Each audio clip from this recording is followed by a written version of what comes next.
Hi, everybody, and thank you so much for joining me for my session today. I really appreciate you taking the time to be here for this particular session, a session that talks about things that are, uncomfortable and things that we don't tend to discuss, things that are in the background, just looming around us. And I think it's really important that when we talk about physical education and health, when we talk about making sure that we serve the whole child and that we serve every child, we start to open the conversation around what equity, diversity, and inclusion looks like in physical education. And, these conversations are meant to be uncomfortable. That's the way we grow. That's the way we learn. That's the way we advance our practice on behalf of every child, right? And one of the reasons why I'm so passionate about this particular subject is because it's really important to understand that not every student in your class is having the exact same experience, right? We know by virtue of this conference, not all students with disabilities are having the same experience in their classes, and we know to make accommodations and modifications for their needs. But also we have to think about the bigger picture, the fact that students are presenting in your class who might be LGBT, and they're having a unique set of experiences in your class. And our students and children of color are having a different experience in your class. And I think what's important is that we look internally at ourselves and at our growth around trying to do our best to do instructional practice that meets every child where they are. And that's a big ask and a big turn, but why don't we have this journey together and look at it for the next 45 minutes with a lens of understanding, hopefully, and of openness and growth. One of the ways I think I can help us frame a conversation is for us to agree on some language. And although I can't be with you there in person and live, let's talk about what we can agree on is one definition of equity that I think can help frame our conversation. In the upper right, in the upper left-hand corner, you see there the difference between what equality is, offering people the same things, and equity, meaning giving them what it is they need to be successful. So I think that's a kind of simple graphic that helps us understand and helps us kind of open the conversation around what's happening around us. So equity in the definition of the practice of providing personalized supports, and understanding that's different from equality. One of the reasons why we need to frame this is because when we're in schools and we're delivering content, we have to make sure that when we see a child, we see who they are. One of the things I've been thinking about recently, I happen to be a gay woman in society, and for those of you who were in Tampa at the SHAPE convention in 2019 saw me do a very courageous thing, come out in front of 3,000 people. And I'd have to tell you, whether you're 50 years old or you're 15 years old, it's as difficult as anything you've ever done. And knowing what a person is going through and seeing them for who they are is extremely important.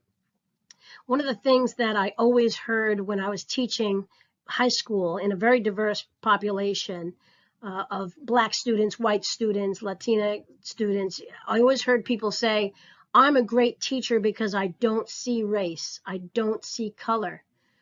Well, we have to flip that script, because if you don't see color and you don't see race and you don't see sexuality when you look at a whole child, then you don't see the child. If you don't see color, then you don't see the child, because that color and that circumstance represents who they are, their collective experiences. And we have to make sure that we do plan for the differentiation it takes to be able to meet every kid where they are from the inside out. Children of color are not having the same experiences that other children are having in our schools, as I said before. And I know that might not be fair, or that you might want to debate that, or that you might have a different view on it, or you might have political statements to make. But while that's all fine and good for another time, the purposes of our discussion are to frame what's best for every child in the lens of physical education. So I'm just trying to foundationalize this for us and make sure that although we can't have an actual live exchange to some extent, that you think about where you're coming from, and when you look in the mirror for yourself, what is it that I'm doing to be able to address these pieces about my own personal growth, but also what's the lens I'm looking through.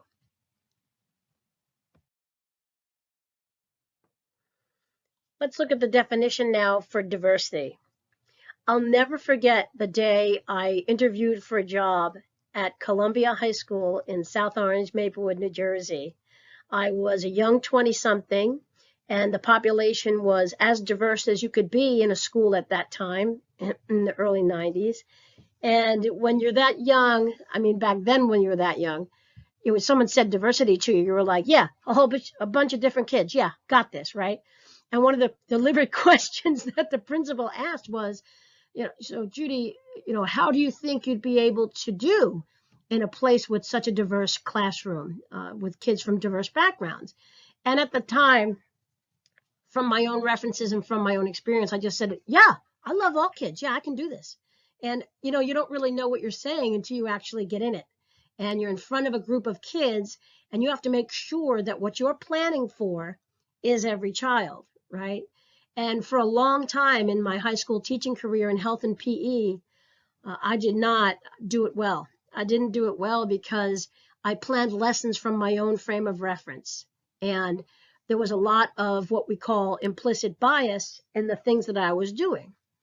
And it took me a long, long time and a lot of training in that district to realize that bias exists, that it's a natural part of who we are, that it's the way we frame decisions, etc. And implicit bias doesn't have to be a dirty word. It doesn't have to be a bad thing, as long as we recognize that it's there, right? And so for years, for example, and it's just difficult to admit, for many, many years, I was sitting in health classes and I was the teacher delivering content to a diverse group of kids. And all of the films I was showing had white kids in them. All of the films I was showing only kind of represented a certain part of our society. And years later now, looking back, if I was a child to whom I could not identify in the film, I'm thinking to myself, I'm going to disconnect. Okay, great. Heart attacks only happen to middle-aged white men. Great for me. I'm not that, and I'll never be that, so I don't have to worry about it, right? So some of the messages I was sending without sending a message at all was that I was kind of marginalizing and putting in silos my different sets of kids and really promoting my sense of my beliefs without even knowing it, right? We use words like white privilege, and for some, that's an inflammatory word. For some, that brings discomfort. For some, it brings debate around whether or not, because you're white, you have privilege. These are not things we're going to debate here today, but these things exist, and we need to make sure that when we're in the classroom, we give of ourselves and of our time, try to set aside our personal belief around things political, etc., and say, what is it I can do that's best for my children in this class in terms of the way they engage, regardless of their color, regardless of their gender identity, regardless of who they are or where they come from. And in education today, that becomes a huge, huge ask of teachers, given that we're still, very much in the throes of a pandemic. Not to mention, and I'll mention this in a bit, that we're in the middle of unrest. We have lots of unrest in America right now around issues of social justice and Black Lives Matter and all of the platforms that are out there and all the horrific violence that we are seeing that children are watching on television, right? That children are hearing about in their homes, and how we as teachers and as caregivers, in a sense, are able to help narrate that piece for kids and make it okay, when we know clearly that some of it is not okay, and some of it is very painful. And when you have friends in this era of being really seriously, closely, and personally affected by the events that are happening in our country around, the murder of George Floyd and all the rest of them, too many to mention, and the riots that are taking place versus the protests that are taking place. If you're a child watching this, and I say child high schooler too. You're posing questions about yourself and about society that are very hard to answer, right? And I don't have the answer to racism. I just don't, right? I just know that a presentation like this is something that's my responsibility, so that we can get the conversation started and we can get it going. My role as a teacher, as a supervisor, as an administrator is try to make life a better place for kids in schools, and diversity and equity and inclusion and topics of social justice are all part of that. Are all part of that. And then we have inclusiveness, which is a wheelhouse that adapted physical educators know very well. I mentioned in my keynote about a story around the fear of being a teacher that does not know how to do this, and instead of learning and being of a growth mindset, wants to reject the idea that this can be done in their classroom in physical education. And it's straight up, making sure everybody's included. It's one of the ways that one of the places where I learned to do this well was when I was an administrator in South Orange. We did a lot around responsive classrooms and restorative practice, and I really enjoyed the trainings that I went through around that. Even simply the way that we set ourselves up, right?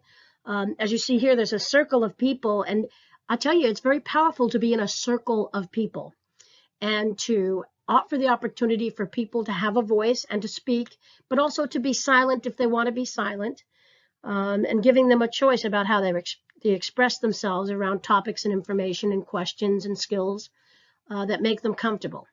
And it's really important that we allow kids to be challenged, but to express themselves in their own way and to give them plenty of choice. And when you're deep into the work of EDI and you're trying to make sure that you help teachers along around this, no amount of training is going to help unless a person's ready to receive that message.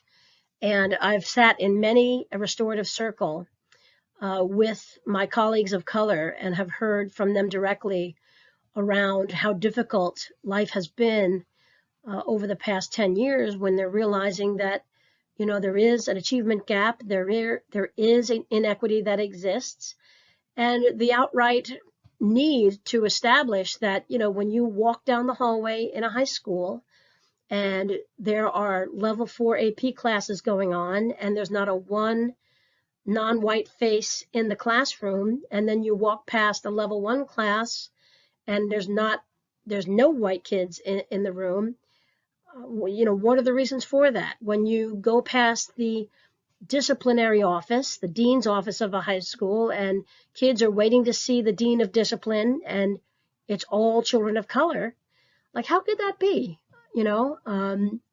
Yes, you can say, if you get in trouble, it's because of your behavior.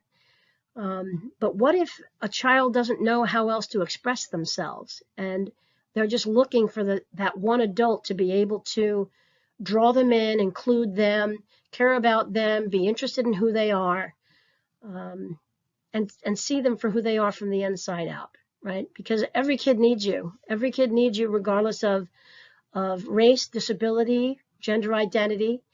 And you might think about that, the only caring adult in their life that approaches them in that particular day, on that particular moment, and it can make the difference of a lifetime, right? So this is what we mean by inclusiveness. This is what we mean when we say we're going to adjust our model based on the needs of the child, right? And I think about it a lot recently, because when we're doing student surveys for back to school and we're asking kids, what is it that you need most from physical education and health this year?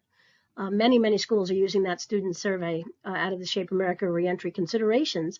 And it really gets us to a place where we have our hand on the pulse of what kids are thinking and feeling.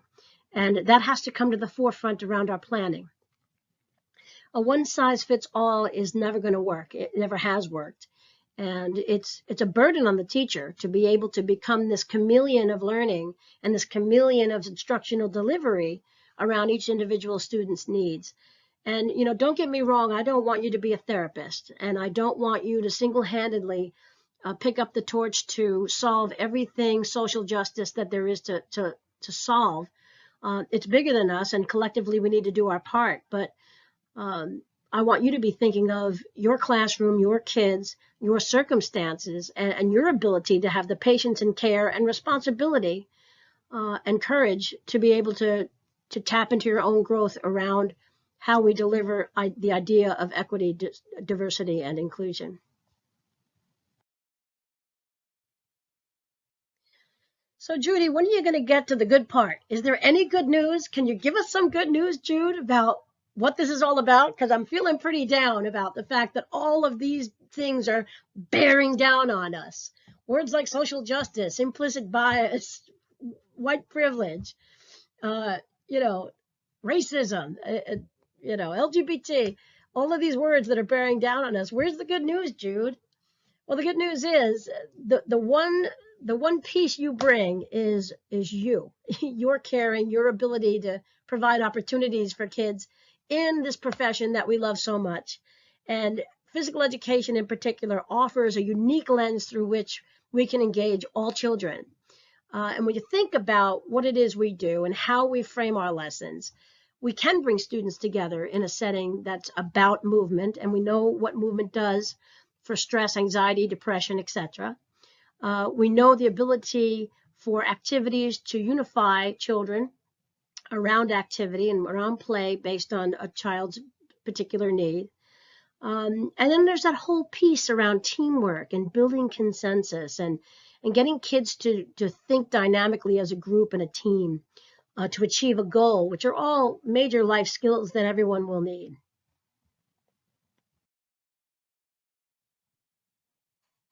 So when we're planning these lessons about these unique opportunities in PE, the piece around social justice that's really important to keep in mind are these major strands of social justice. And these are things that are crossing over into education in ways that I don't think we ever thought would before.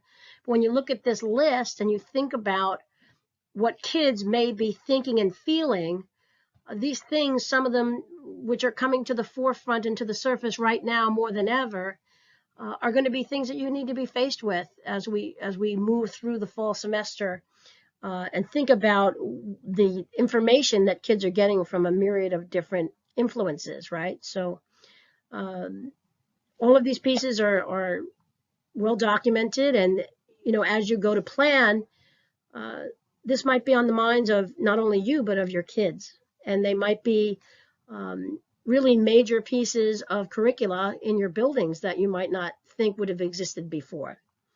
But if you think about a class of 30 kids, you'll have kids that have issues of gender, ability, LGBT, English as a second language, English language learners, as we call it now, children from all different socioeconomic backgrounds, and when you think about that all happening in one class, you're probably like, what did you just do to me? Right?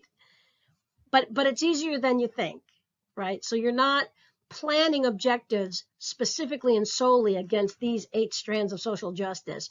You're not planning lessons solely against a curriculum that's got to be all inclusive around equity, diversity, inclusion. I'm asking you to use these pieces of information as the lens through which you do your lesson planning, right? Because the difference that makes the difference is you and your ability to put out there yourself and your caring and your love for kids in all the ways that you can, right? So we know the old saying about kids don't care what you know unless they know that you care.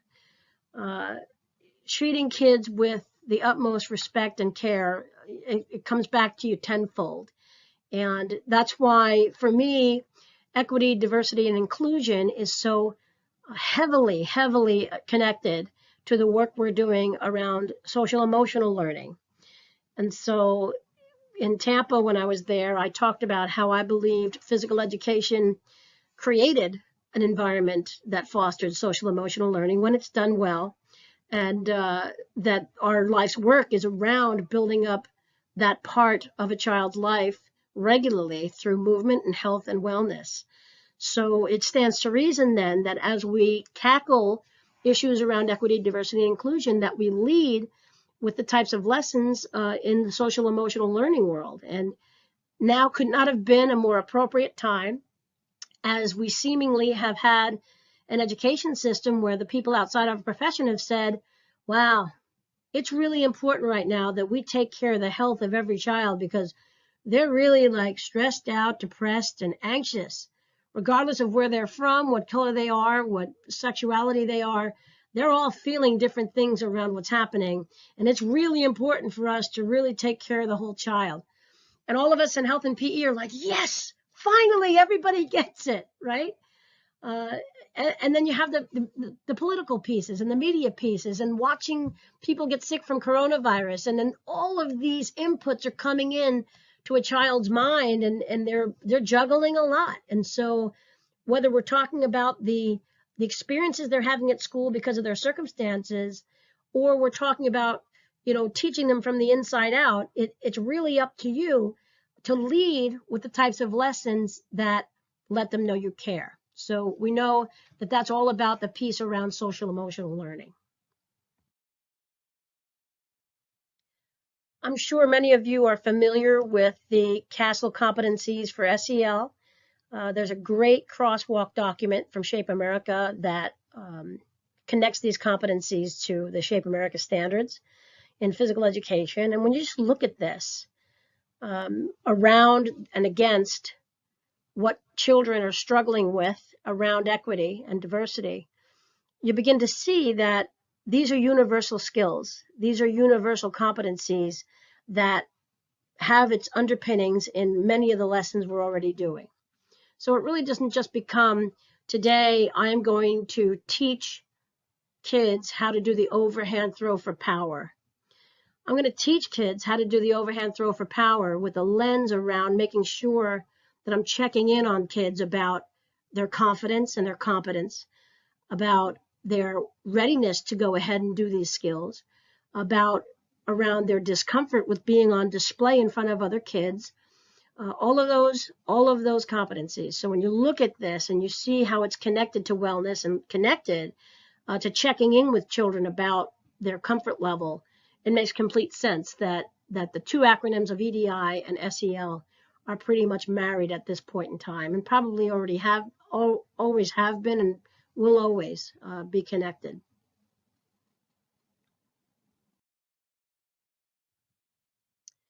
So, okay, Judy, I get it. Like, there's some issues going on in education right now. There's, racism and white privilege and implicit bias, and there's lots going on, and we're trying to navigate this whole thing. And in the middle of it all, I'm just trying to make sure I get through a curriculum and deliver instruction and content. So what is it you want me to do, Jude? I don't want you to change your entire life. But what I do want you to do is think about where you are on this journey for yourself, how you identify against all these different attributes, and think about what it is you can do. So the first is, how do you create an accepting and safe environment in your classroom? In terms of inclusivity, are you asking kids to be able to be part of that routine and part of those rules and underpinnings of how you'll run your class, whether it be virtual or in person? How do you practice culturally sensitive, responsive teaching, right? And I mentioned the example of me.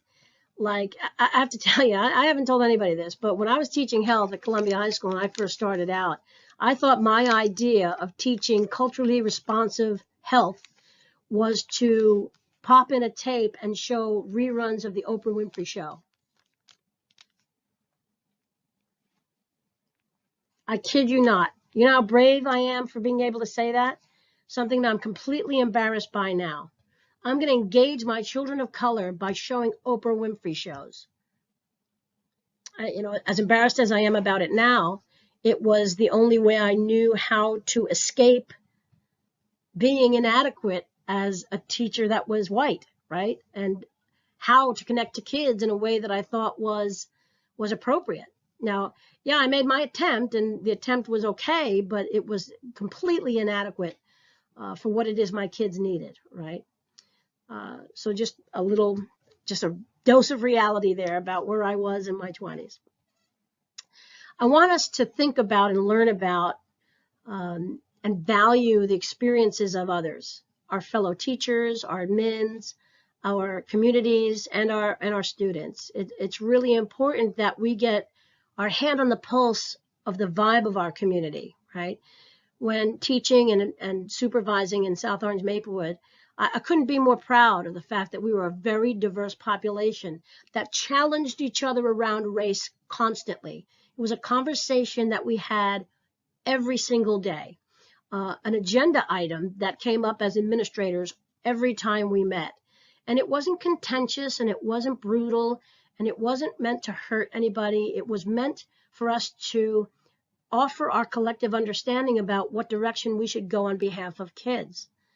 And it shouldn't take a tragic event like the murder of a black man or the bombing of a gay club for us to have these conversations. It has to be an ongoing education and not just something that's a knee-jerk reaction to a tragic event. And sadly, although I'm wishing that it never happens again, the tragedies are coming, and it's very disconcerting and difficult to watch. So we really need to get into somebody else's shoes around this, right? One restorative circle that I'm thinking about that I'll never forget, one of my fellow administrators, she was a principal, and she has a young teenage boy, and he's a young man of color.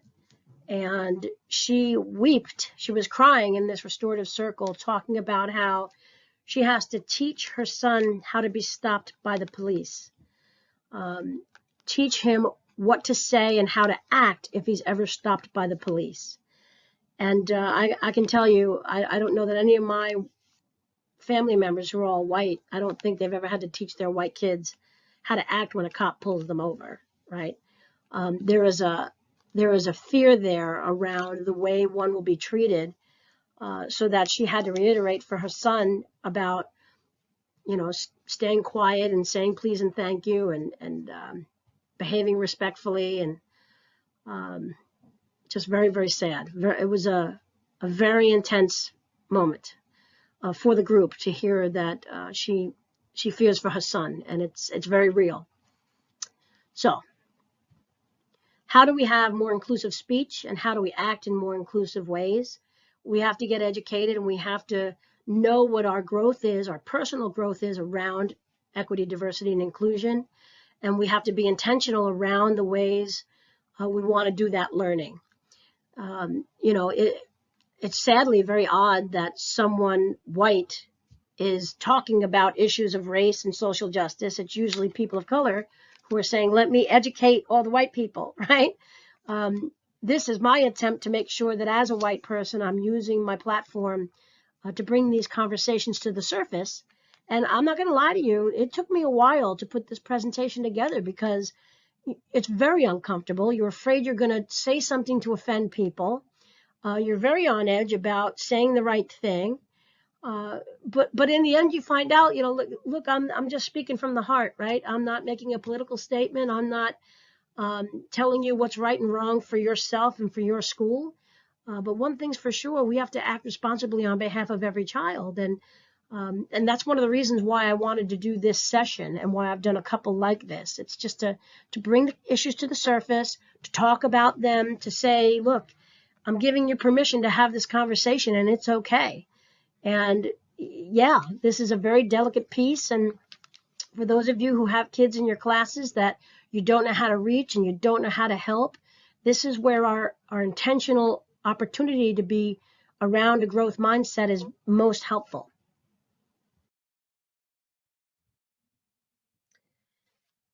Now, speaking of that growth mindset, I've been learning about issues of tolerance and diversity and equity and racism and white privilege and all those words, all that vocabulary that we constantly use.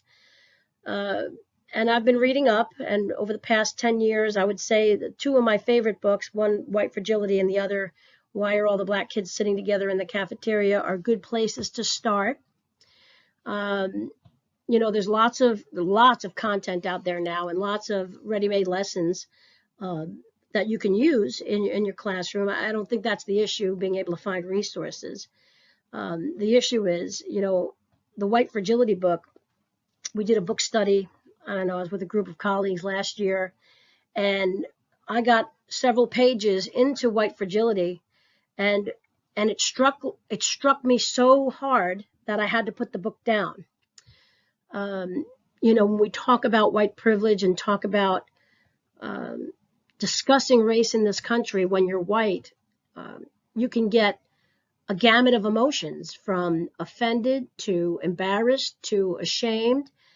And isn't that what growth is made of? Isn't that what better understanding is made of? Nothing that has been worth doing has ever been easy. And this work is so worth doing. Uh, we've got kids that are relying on us, right, to be the models of society that teachers often are. And we're imperfect people. Everybody is. There's no such thing as the perfect person. And we're going to make mistakes, and we're going to say things that are wrong, and we're going to act in ways that that we're unsure of ourselves. But if we are moving forward with this kind of work, with the intention to make life better, then I don't think you can say that that's wrong. So what I did was to read. It's a study.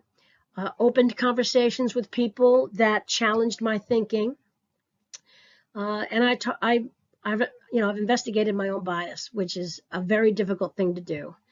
Self-reflection is so incredibly important in this kind of work, and pulling yourself out of your comfort zone is there's no other way to do this work than to pull yourself out of your own comfort zone. So really, really important to look through a lens of diversity, and understand that it's not just physical education that you're teaching. It's not just students that you're teaching. And when you look at your roster, know who your children are, right? And we're not just talking about students with disabilities, or, as Jody Duff says, differabilities. Love that word, by the way. We're talking and thinking about what it means to be the child that these children are. Girls, boys, LGBT, gender identity, white, black, English speaking, non-English speaking. It's really important that we rely on our ability to connect with them through our relationships before we talk about instruction. And I think seeking first to understand really put your best foot forward around letting kids know, no matter what circumstances they are in, that you will always be there for them, right? And that's why I've been distinguishing lately, over the past 6 months of the pandemic, being a teacher of children versus being a teacher of health and physical education. So it's always a teacher of children first. It's always a teacher of children and their needs, and meeting that need first. Then we're teaching physical education. Because if you've got a kid coming into class worried about walking down the block at night on their own street, I don't know how ready they're going to be to accept information about whatever content you're giving them, right? Particularly since this pandemic hit, it was clear to me that there is something bigger going on here for teachers that needs to be addressed than our content, right? So I don't want you to narrate what I'm saying as Judy no longer cares about the competencies of health and physical education. No, not what I'm saying. Physical literacy and health literacy is what we do, right?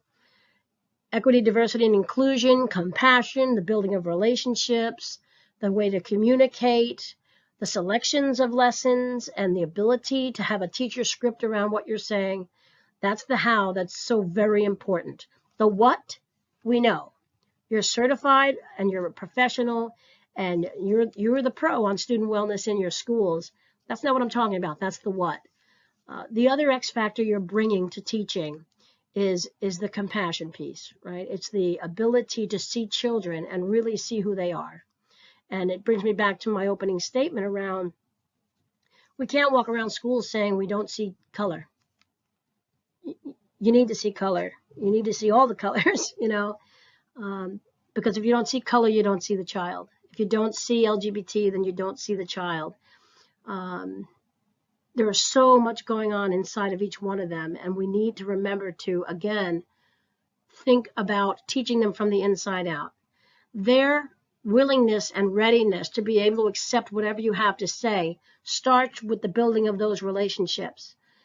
And however long that takes, it takes, but it needs to happen. And so seeking first to understand really comes to the forefront, and making sure that no matter how much time it takes to build the relationship, we know that for the rest of the time we have them, there'll be a shared understanding about the culture of your classroom, the respect that's required, the empathy that's required, the comfort level that's required around who shares and who doesn't, and having that all be okay. So like many other webinars I've been to over the past 7 or 8 months, there's always this one slide with all of the fun clickables. I call them clickables. Is that a word? I don't know, but I call them the clickables. Now, at the time that I'm uploading this PowerPoint, I don't know if you're able to click on this screen and get these resources. So I'll make sure that MnDAPE has these clickable resources. And if clickable is not a word, clickables, I just made up the word. There's now a new word, clickables.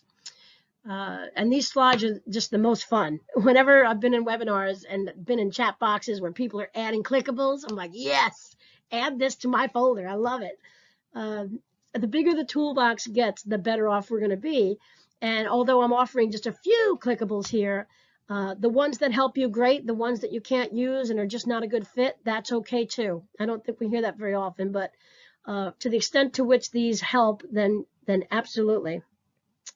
Here's a couple of pieces from the cbhpe.org website.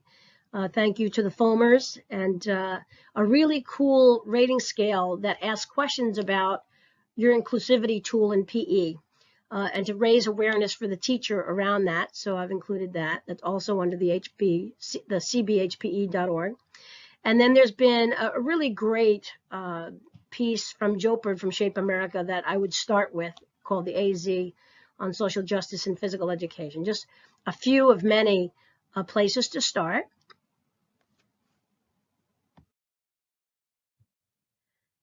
And then, of course, a very famous website. I don't know, the clearinghouse for all things strategies and resources and planning, tolerance.org. You're probably familiar with this one already, but lots of training and workshops and posters and things that you can use.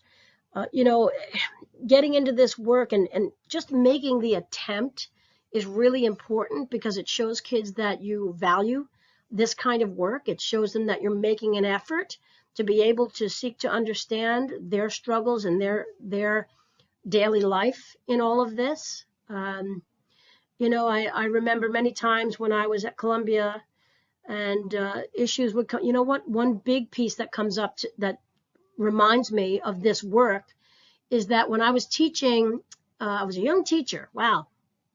I can't believe it was that long ago, but the O.J. Simpson case, do you remember that? O.J. Simpson case, the verdict was being announced. It was in the morning, like mid-morning. And all of Columbia High School was like, I don't know, there was a different feeling. And when the verdict was being announced, it was like 10 in the morning. It was announced that he was not guilty. All over the building, you could hear cheers of hooray. I mean, kids were screaming, they were freaking, they were jumping around. That was a big moment at Columbia High School. Now, as a teacher, you had to navigate and pivot what the next class was going to bring, because kids were reacting to this news. Same thing when Barack Obama was elected president.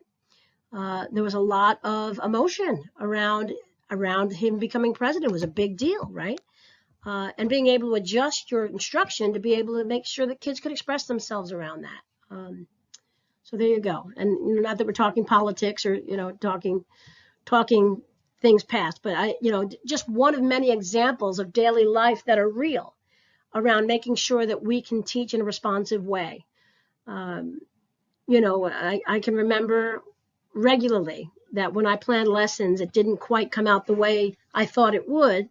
And many teachable moments intersected, particularly in health ed, where I had to go off the track and say, okay, if this is where you guys want to go, let's go, kids. Let's go on this track at the high school level, because it's obvious that there is a pulse in the room that needs to talk about it, right?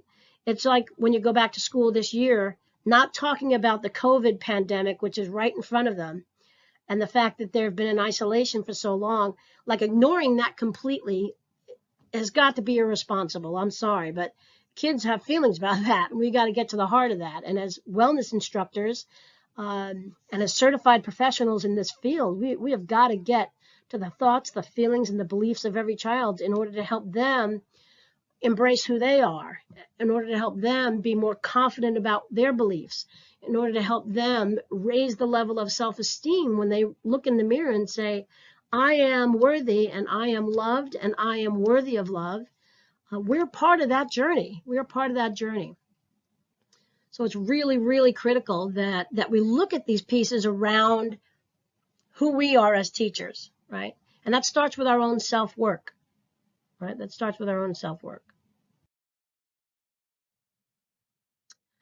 So in closing, there is this thing called equity, diversity, and inclusion, and there is this related collaboration around teaching social emotional learning that are married to each other and are bridges for each other to help a teacher plan their lessons through a lens that includes all children. And regardless of whether a child is from a particular place, loves a particular person, is of a particular color, we have to see those attributes of children and make sure that we are planning for and delivering a message that is all-inclusive. I think we have to continue the conversation, and that we're pretty far away from figuring it all out. But we would be irresponsible if we didn't know that this was the type of instructional delivery that children need. We can't turn a blind eye to it, and we can't ignore our own growth around equity, diversity, and inclusion. I have white privilege, I have implicit bias, and I want to be able to leverage those things to do good in this world. And you might disagree, and that's okay. That's where I am in my journey, and I'm striving to learn more and to be more compassionate around all that's happening. It's not just enough for me to have sat and cried over the video I saw of George Floyd. It's not enough for me to have been jolted out of my seat to watch a man get shot 7 times in the back. These are unbelievably horrific.